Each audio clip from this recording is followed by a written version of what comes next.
Hi friends, అందరికీ good morning. మళ్ళీ ఒక కొత్త వీడియోతోటి మేము ముందుకు వస్తున్నాను.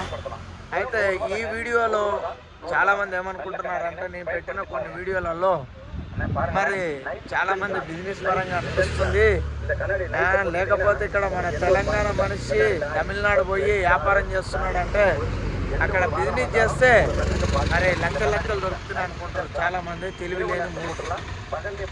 అయితే ఇది వాస్తవం చెప్పాలంటే, నిజం చెప్పాలంటే నా బిజినెస్ ఇలా ఉంది. చూస్తున్నారు కదా ఫ్రెండ్స్, ఒక్కరు కూడా లేరు. టైం వచ్చేసి 9 దాటింది. కాబట్టి ప్రతి ఒక్కరికి చెప్పాల్సింది ఏంటంటే, బిజినెస్ ఎక్కడైనా ఈక్వల్గా ఉంటుంది.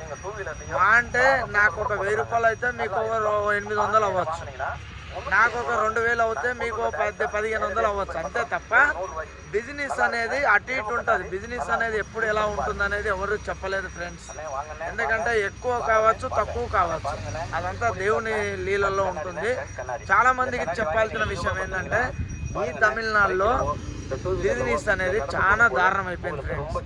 ఎందుకంటే పూట గడవడానికి కూడా చాలా కష్టంగా ఉంది, చాలా అంటే చాలా కష్టంగా ఉంది.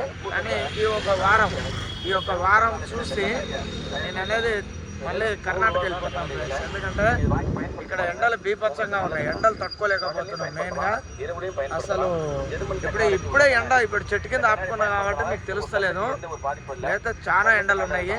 బిజినెస్ అయితే చాలా డౌన్ ఉంది. చాలా మంది అనుకుంటున్నారు, ఇంత పెద్ద కార్ తీసుకొని మరి ఇలా బిజినెస్ చేస్తున్నాడంటే మరి ఊపుతున్నాడు, చాలా మంది వేసేస్తున్నాడు అనుకుంటున్నారు. కానీ నిజాలు చాలా మందికి తెలియదు. చాలా మంది అయితే ఇంకా ఉరికొస్తుర్రు. ఇక మాలాంటి వాళ్ళు బిజినెస్ చేసేవాళ్ళు, సేమ్ బిజినెస్ చేసేవాళ్ళు ఇంకా ఇప్పుడు చేప నీళ్ళల్లో ఎట్లా ఇస్తుందో అట్లా ఎదురు వచ్చేస్తున్నారు ఫ్రెండ్స్. కాబట్టి ఎవరికైనా చెప్పచ్చు, కానీ మన జాతి వాళ్ళకి, మన కులపు వాళ్ళకి చెప్తే అర్థం చేసుకోరు ఫ్రెండ్స్. ఇది నా బాధ. నేను ఇచ్చిన ఈ కంటెంట్ అనేది మీకు నచ్చినట్టుంటే ఒక లైక్ చేయండి, ఫాలో చేయండి.